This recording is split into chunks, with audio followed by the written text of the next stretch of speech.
Hello, this is Darren Pulsifer, Chief Solution Architect of Public Sector at Intel, and welcome to Embracing Digital Transformation, where we investigate effective change leveraging people, process, and technology.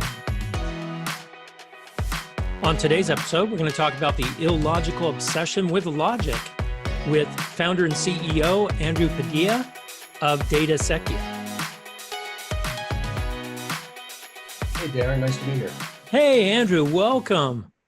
We've spent some time talking over the last couple of months about some really cool things that you're doing with Datacequia and just the development of data in the whole ecosystem in IT. It's quite an undaunting task, and it's great to have someone with new perspective, new eyes on things. So welcome. Well, thanks for that. I think it takes two people to make a good synergistic conversation, so it's been great. Looking forward to that. Well, I appreciate it very much. So tell me a little bit about your title that you have here, Illogical Obsession with Logic. What's the deal here? Well, it's based on my experience in the industry over the past 20 years, I suppose. I guess you could say I started off in the software industry as a software developer, but most of my focus over those 20 years has been on systems that address data concerns. And so what I've found over the years is that, especially over the last 10 years, is that we've exploded in our ability to be able to make software visible, accessible, and usable, and portable, by the way. But if you look on the data side, I don't see as much of an advance on there. And so I have a theory about that as to why. So you're taking first off, software engineers, we rock. As you know, I'm a software engineer as well by trade, right? We can solve all the world's problems. I like how you've taken, hey, what have we done in software? We've done abstraction. We've done a lot of great things in software architecture. Why haven't we applied that to data architectures? So I love this concept. Precisely. So this was actually the topic of our last conversation here, where I was talking about kind of the contrast. What is the same about software developers and data professionals, and what's different? What are their concerns? And I think there is something there to think about for both software professionals and data professionals.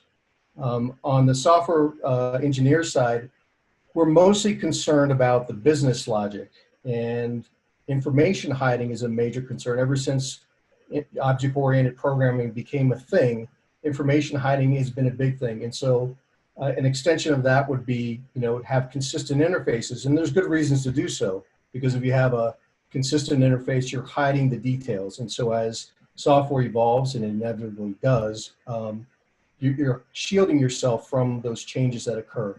So it makes a lot of sense from a software professional's perspective. But then if you look on the other side, and software people usually see data as a byproduct, an output. And I think this is where it gets interesting. And so if you look at the data professionals, in my experience with hardcore data professionals, me riding the fence along the data professional track, they're more concerned about, the outputs of the software and, the data constructs, the context around them, or the metadata, lineage of the data.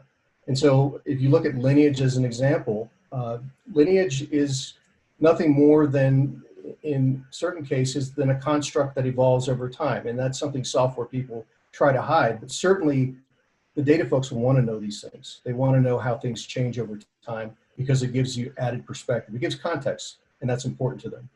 And well, that's really interesting, because the software professionals, as you said, are trying to hide all that stuff. They are. Because the more things change underneath them, the more variability I have in my system, the more bugs come out and all that stuff. So they've done everything they can to hide stuff.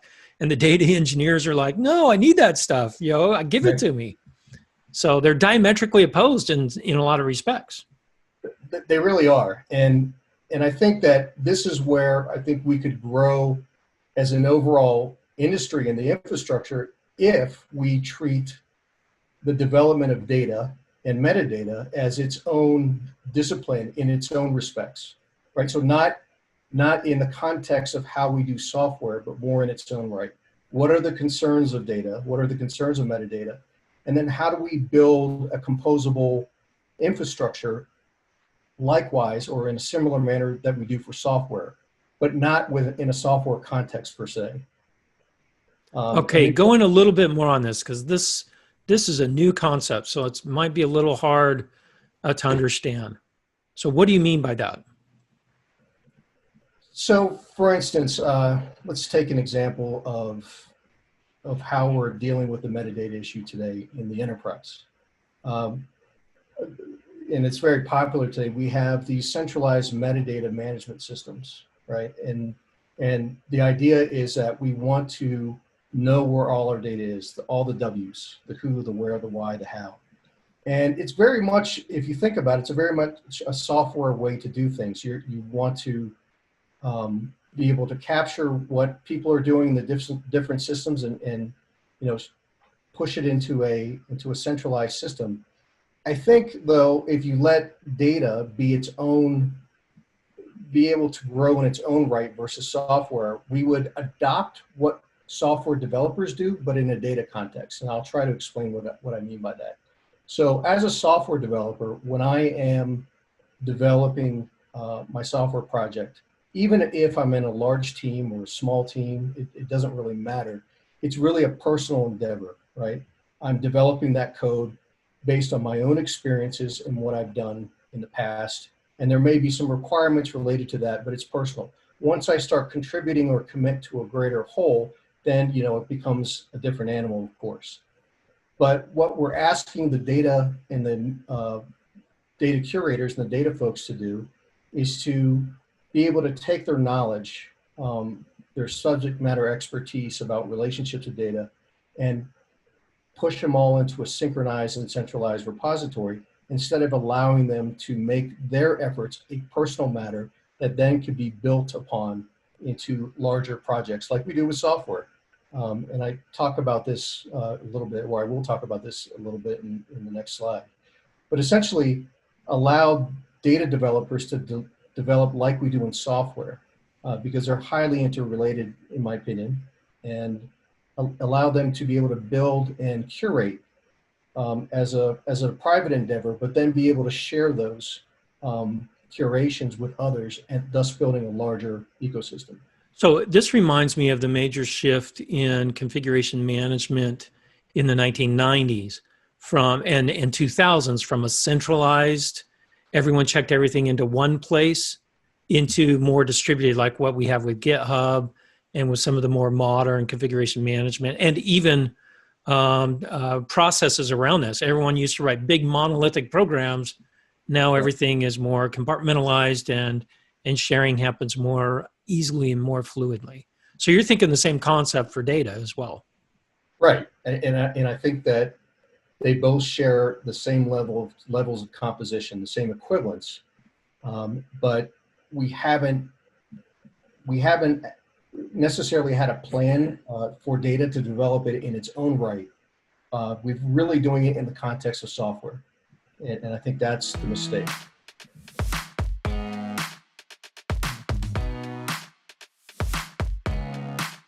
So let's take a look at how this all kind of fits together then.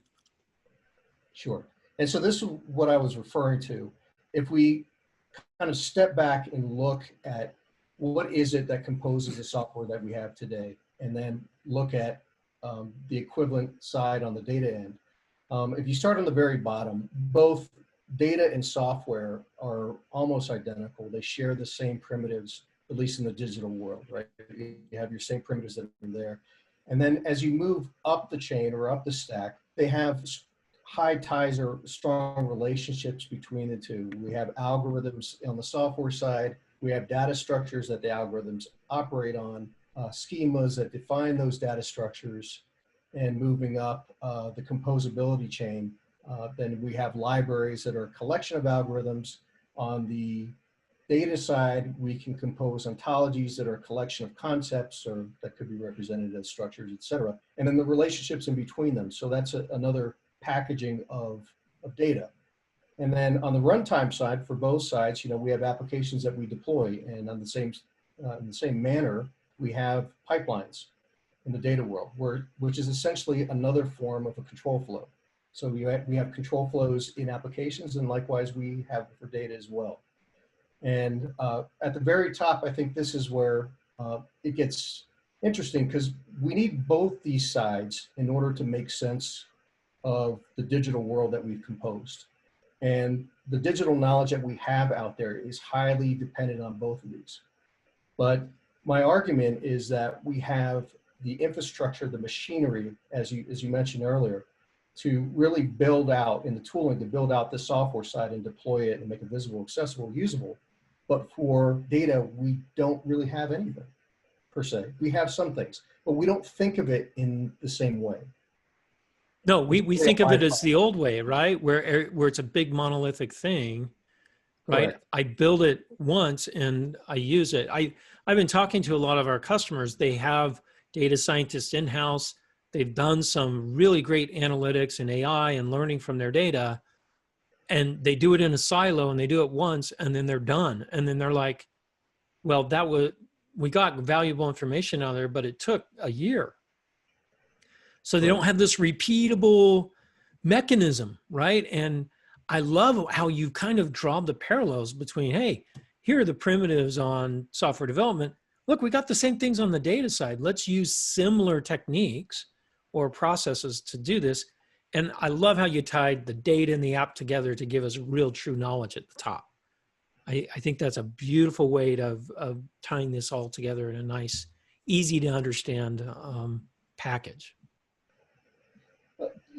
Yeah, and I think it's just a matter of perspective. I think that, once this perspective is recognized by both the data and the software community, we can take a different approach to building out, using actually the successes of software development and the tooling that they've used for data, except with this in mind.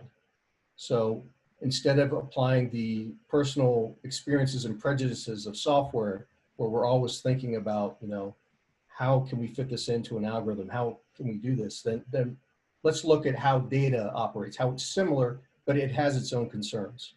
And I think going back to an analogy, where we exist today is similar to, and this probably goes back to the first slide that we had shown here, is that, it's almost like you're taking the family to Disneyland, right? And you go and you take a visit, and you have a number of experiences. And so those interactions really represent what software is. Software is dynamic. There's some kind of action imposed.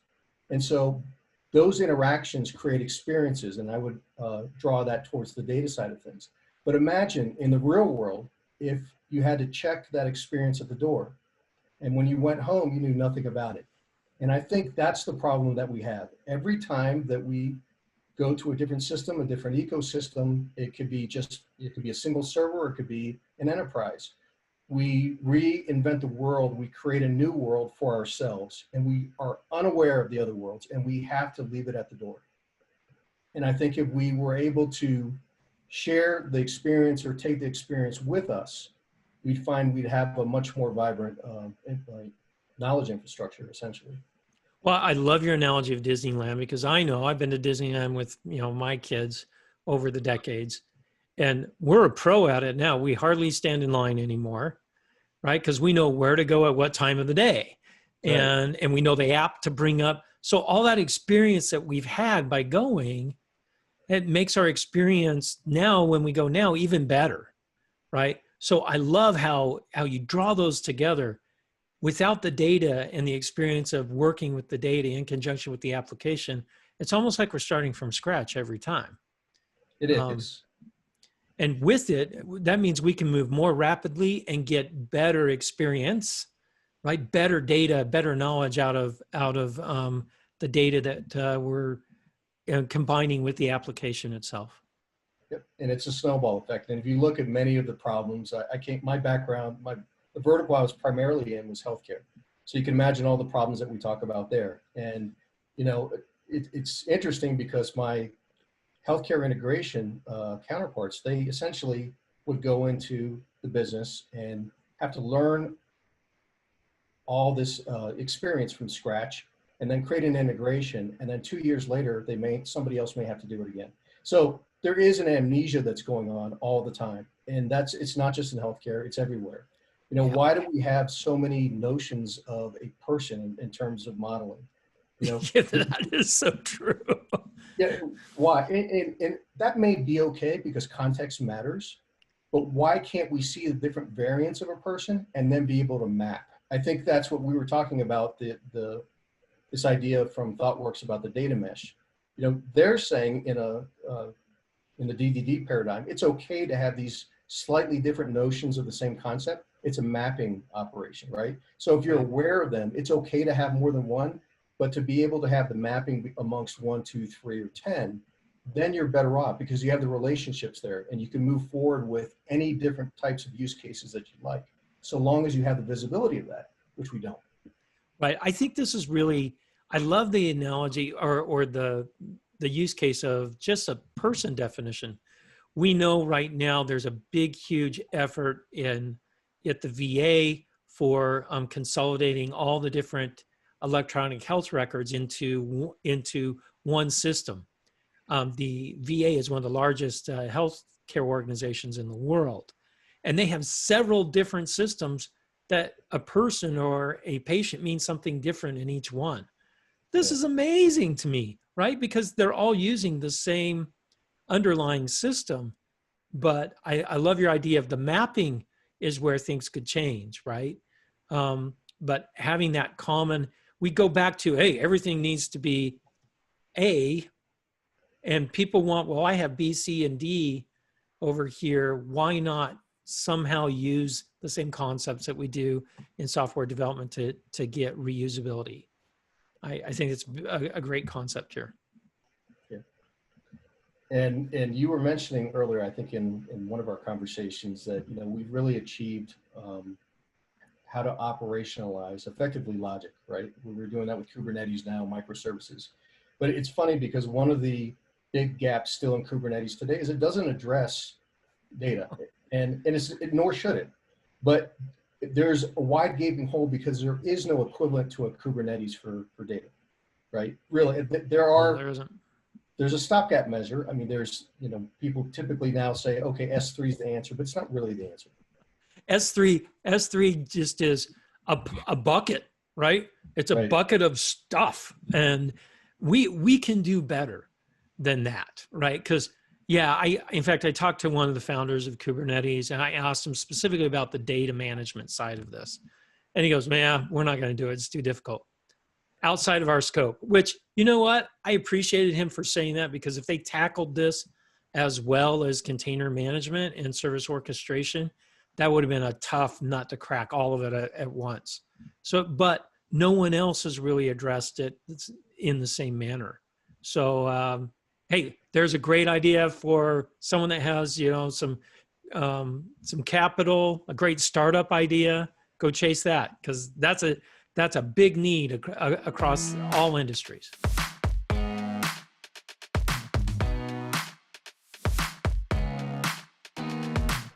It's funny you should mention that because it's not actually just theoretical for me. I do think about this a lot, but I am working on such an idea that would be the embodiment of this talk. So yeah, and I'm looking forward to collaborate with others because there's a certain part of this, although as an organization, of course, I want to add value to my company, but there's a certain part of this that's a commonality. And that actually goes back to the name of my company, if I can give a little description of that. So Absolutely, please do. I live in New Mexico, and in New Mexico, there's this thing called an acequia. And acequia is really nothing more than an irrigation ditch.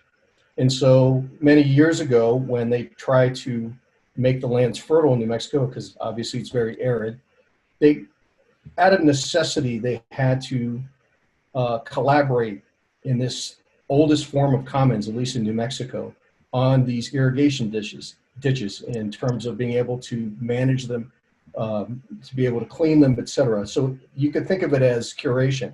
Nobody owned it. They did it out of necessity because they had to make fertile lands out of otherwise very arid lands. So it was a necessity. I see a kind of another analogy to the data world because it's also a very inhospitable environment. Typically, budgets aren't, well, at least until recently, aren't thrown at it, right? And so you have to make do, and you have to be able to collaborate in this common environment for the better of the insight that you want to produce. So there's my story on the company. I love the name because I think it addresses really what the problem is who owns the data always becomes a problem, and sharing the data. And what you're saying is, no, we need to be able to have a way of collaborating on data more effectively where ownership may be in question, which I kind of like. I like that because it's more of a community feel on data curation, which Right. is pretty cool. Yeah, in fact, there are some examples of that, again, back in software. If you look at Git, I can fork a repository, right? You may own that repository. You may have the master copy on GitHub, but I'm free to make changes as I see fit. It only affects me. It doesn't affect you. Now, if we decide to collaborate, I may submit a PR and you receive it. If you choose to accept it, there's a form of governance there, but it allows us both to co-create, but be able to agree on a common goal if we choose to. And so you can accept my changes, then we move forward. I think something like that would be very advantageous for data. And again, drawing on some of the paradigms that we've developed and proven to work well in software, that would be a good one to start with. Oh, I like that concept. And even if you carry that a little bit further, let's say I own the repository, you have a fork and you're like, well, Darren's not taking my pull requests. I'm gonna head in a different direction. You can go ahead and head in a different direction and create a community yourself that's built around what you need, but you still have a foundation back on my original repository. So there's lineage. It's really a beautiful technique that we could use in the data world. Absolutely. If you go back to a simple use case like reference data from standards, et cetera, imagine if you could fork off the data sets where it's not really owned in any central repository per se. You could manage that yourself, and you could evolve it for your own means. And if there's a change in this central repository that's managed by a standards body, you can incorporate those changes immediately, or you could choose not to. It's up to you. But you have that linkage back to the original source. You have that lineage back, and I think also that's missing. That's important, and you could take that even a step further. Most of our software and data projects are composed of works or entities that fall outside the organization. So I think that's where we fall short in the enterprise. We want to perform metadata management in the enterprise, but that's still short of the goal because the enterprise is largely composed of assets that fall outside of the enterprise. And so how do you keep track of those? Today, once we make a copy of it, it stands still in time. So somebody has to manually manage when those updates occur. So it's not like, as I was mentioning earlier, it's not like our enterprise is like a spreadsheet. I have a formula that I created, but it's dependent on a number of other cells. And as soon as those change, if I choose to accept them, then all of a sudden I've got a new environment. So that kind of goes back to Kubernetes and doing doing updates, et cetera, but it's the data version of it. Right, so exactly. Such a thing would be awesome. Well, hey, this has been great, Andrew. We just touched the tip of the iceberg on what we see as a fundamental change that's happening in industry, and it's great to talk to a thought leader like yourself. And for those of you that are interested in Andrew and finding out more about him, check out their website on Datacequia. That's DATACEQUIA.com. Again, Andrew, thank you very much. Thanks for having me. Enjoyed it. Thanks for listening to Embracing Digital Transformation today. If you liked our episode, go ahead and give us 5 stars on your favorite podcast or video streaming site. You can also find out more on embracingdigital.com. Until next time, keep moving forward and embrace the digital revolution.